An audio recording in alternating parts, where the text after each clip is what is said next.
नमस्कार,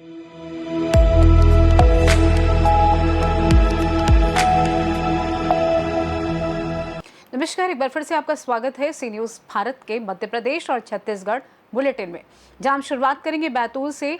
आमला के वार्ड क्रमांक 9 में सीसी रोड निर्माण कार्य का शुभारंभ नगर पालिका द्वारा लगभग 7.50 लाख रुपए की लागत से किया गया। और साथ ही बात होगी शिवपुरी की, जहां पर शिवपुरी देहात थाना पुलिस ने शहर में हुई चोरी की वारदातों का महज 24 घंटे के भीतर खुलासा करते हुए अंतर्राज्यीय चोर गिरोह के 4 सदस्यों को गिरफ्तार कर लिया है।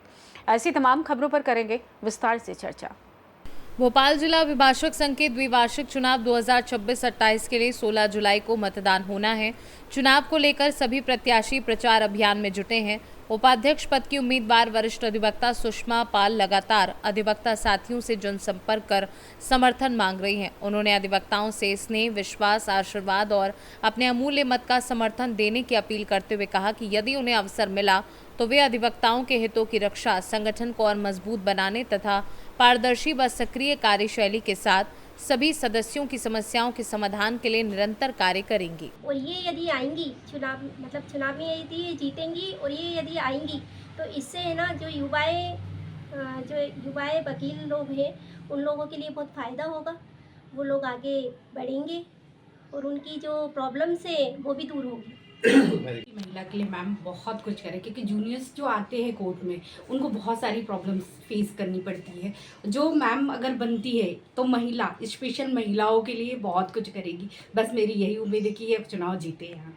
सुषमा पाल जी से। सुषमा पाल जी, आप उपाध्यक्ष पद के लिए खड़ी हुई हैं, क्या एजेंडा है वकीलों के लिए और महिलाओं के लिए विशेष रूप से?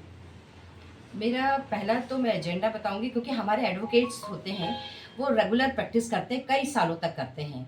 जब वो प्रैक्टिस में नहीं रहते हैं या किसी कारणवश वो स्वास्थ्य बिगड़ने के कारण कोर्ट नहीं आ पाते हैं या उम्र के कारण जब वो कोर्ट नहीं आ पाते हैं तो उनका भविष्य सुरक्षित और उज्जवल नहीं होता है, क्योंकि उनके लिए कोई ऐसी योजना नहीं है कि वो उनका भविष्य भरण पोषण कर पाएँ या अपना स्वास्थ्य के लिए कुछ कर पाएँ।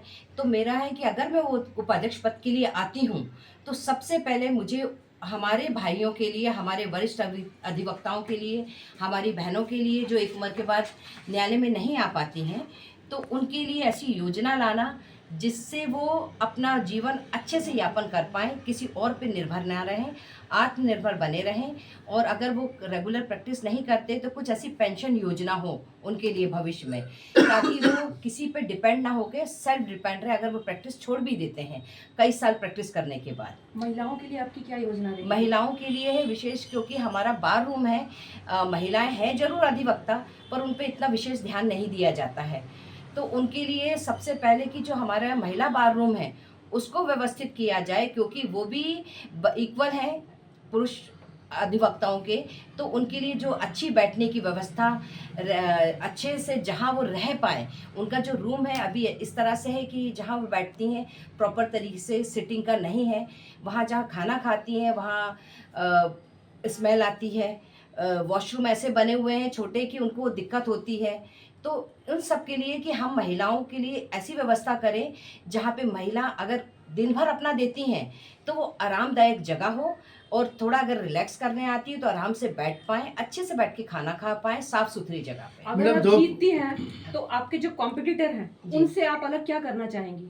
अगर मैं जीतती हूँ तो सबसे पहले तो मैं हमारे सभी इक्वल जो जूनियर बच्चे हैं उनके लिए हमारी कोई ऐसी योजना नहीं है। बच्चे आते हैं, नए बच्चे आते हैं और घर से निकल के आते हैं, और ये प्रोफेशन में ऐसा होता है कि पेरेंट्स को लगता है कि हमारा बच्चा निकला है कुछ कमा के लाएगा, पर उनकी ऐसी कोई व्यवस्था नहीं होती है। बच्चे बहुत स्ट्रगल करते हैं, तो उनके लिए कुछ ऐसा स्टाइफंड या कुछ ऐसा कि बच्चों को मिले, अगर वो घर से निकले हैं तो उनको ये ना लगे कि हम घर से निकल के आ रहे हैं और खाली हाथ जा रहे हैं। उनके लिए अगर किसी सीनियर के यहाँ काम करते हैं, रेगुलर कोर्ट आते हैं, तो उनके लिए कोई स्टाइफंड की व्यवस्था होना चाहिए। मैडम, आपकी 27 ईयर्स की प्रैक्टिस हो चुकी है जी। तो मैडम, जो वकील है टोटल पूरे अपने एडवोकेट कितने वकील हैं? अभी तो वैसे तो जबलपुर के ज़्यादा वकील हैं, 9,000 से ऊपर हैं, नहीं, अपने पर भोपाल में 5,000 435 या 29 ऐसे, मतलब 500 के आसपास वकील हैं। मैडम कुछ जो वृद्ध हो गए हैं वकील, जी पुरुष और महिला, जी। इनके लिए अपनी बार के पास कोई ऐसा फंड है जो इनकी आर्थिक मदद करने के लिए, इनके घर में एक्सीडेंट हो जाए या डेथ हो जाए तो इनकी वकीलों के नाते इनकी क्या हेल्प करते हैं आप लोग? जी हाँ, फंड तो है। हम लोग जो 12 मेमो लेते हैं वो इसी के लिए लेते हैं कि अगर हम बीमार हो गए तो हमें सुविधा मिले इलाज की, और हम अगर 12 मेमो लेते हैं तो हम आगे हमारे डेथ का भी है, हमारी मृत्यु होती है तो उसका हमें 5 लाख का हमको मिलता है ये मुआवजा। अपने बार से मिलता है। पर जो रेगुलर प्रैक्टिस में होते हैं, पर वहाँ दिक्कत आती है जब वो प्रैक्टिस छोड़ देते हैं और रेगुलर नहीं आ पाते, वो मेमो नहीं खरीद पाते हैं, वहाँ उनके लिए परेशानी मैडम होती देखिए, है। बार अपना वेलफेयर है जी हाँ भाई, चाहे वो प्रैक्टिस जी, नहीं जी। कर रहे हाँ, हाँ। है तो वो आपका सदस्य। जी, हमारा भाई सदस्य। आप ऐसी चीज तो लाइए कि जब वो कोई छोड़ दे, बीच में कोई हालात खराब हो जाए तो उनको वो योजना का फायदा तो मिलना चाहिए। हाँ, तो मैं उसी के लिए मैंने आपको स्टार्टिंग में ही बताया था कि मुझे उन्हीं के लिए काम करना है कि जो महिला क्या होती है एक उम्र के बाद नहीं आ पाती है, वृद्ध हो जाती हैं, तो नए परिवार की जिम्मेदारी की वजह से महिलाएं नहीं आ पाती, जो 20-20, 25-25, 30-30 साल प्रैक्टिस करने के बाद भी छोड़ देती हैं। एक उम्र के बाद पुरुष अधिवक्ता भी नहीं आ पाते हैं, या कुछ यंग हैं ऐसे कि जिनको पैरालिसिस हो गया, कोई बीमारी हो गई जिसकी वजह से वो कोर्ट नहीं आ पाते हैं। तो अगर मैं उपाध्यक्ष बनती हूँ तो विशेषकर इन सब पे विशेष ध्यान देना है और कुछ ऐसी योजना लाना है जिसको अगर वो लगातार उन्होंने दिए हैं 10 साल से ज़्यादा अपने इस प्रैक्टिस में, तो उनको कुछ पेंशन मिले या कुछ ऐसा फंड मिले कि जिसके किसी पर डिपेंड नहीं रहना पड़े। मैडम independent टोटल रहे। कितनी महिलाएं हैं आपके साथ? अभी मेरे साथ तो काफ़ी हैं, अभी नहीं 4-5 टोटल अपनी एडवोकेट्स जूनियर और सीनियर्स मिला हमारी अभी 1000 से ऊपर की महिलाएं हो गई हैं। कैसा अगर आप समर्थन? जीतते हैं तो सबसे पहले आपका कार्य क्या होगा? अगर मैं जीतती हूँ तो सबसे पहले मुझे महिलाओं के लिए वॉशरूम की जो व्यवस्था है, उनका बार रूम है, महिला अधिवक्ता रूम, उसको अपडेट कराना महिलाओं है। के लिए तो हो गया। हाँ। अब युवा वकीलों के लिए आप क्या करना चाहेंगे? युवा वकीलों के लिए स्थायी फंड के हम पूरा कोशिश करेंगे, क्योंकि हमारे जो अध्यक्ष वगैरह जो हैं तो उनके सामने हम ये रखेंगे अपनी बात कि हमें इसको, हम सबको मिलकर ये जूनियर्स के लिए करना है और हर चीज़ हमें पारदर्शी रखना है जो भी हम काम करें। मैडम एक लास्ट सवाल, वकीलों के लिए क्या मैसेज है आपका, अपील? मैं वकीलों से यही कहूँगी, आप सब मुझे उपाध्यक्ष के लिए वोट दें, सपोर्ट करें और वोट सपोर्ट करके मुझे उपाध्यक्ष पद के लिए लाएं, ताकि मैं आप लोगों के लिए अच्छे भविष्य योजनाएं ला पाऊँ और लागू करवा पाऊँ और उस पर काम कर पाऊँ।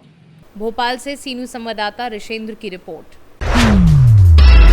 इंदौर के पंचम की फेल स्थित श्री मरीमाता मंदिर समिति द्वारा मांग समाज की आराध्य देवी मरी आई की जत्रा का भव्य आयोजन श्रद्धा और उत्साह के साथ किया गया। जत्रा यात्रा पंचम की फेल स्थित मरीमाता मंदिर से शुरू होकर वल्लभ नगर स्थित 64 जोगिनी मरीमाता मंदिर तक ढोल ताशों, बैंड बाजे, घोड़ों और बड़ी संख्या में भक्तों की मौजूदगी में निकाली गई। यात्रा में मरी आई के भगत, पोतराज और समाज के सैकड़ों लोगों ने शामिल होकर सुख, समृद्धि, एकता और अच्छी वर्षा की कामना की। समापन पर विशाल भंडारे का आयोजन किया गया, जिसमें हजारों श्रद्धालुओं ने प्रसाद ग्रहण किया। श्री मरीमाता मंदिर समिति पंचम की फेल इंदौर के अध्यक्ष नरेश राव खंडारे, संजय राव खाजेकर, रोहित सोलसे, अमित राव सीरसाट, महिला संगठन की सभी महिलाओं ने सहयोग कर कार्यक्रम को सफल बनाया। इंदौर से सीनू संवाददाता राकेश रायकवार की रिपोर्ट।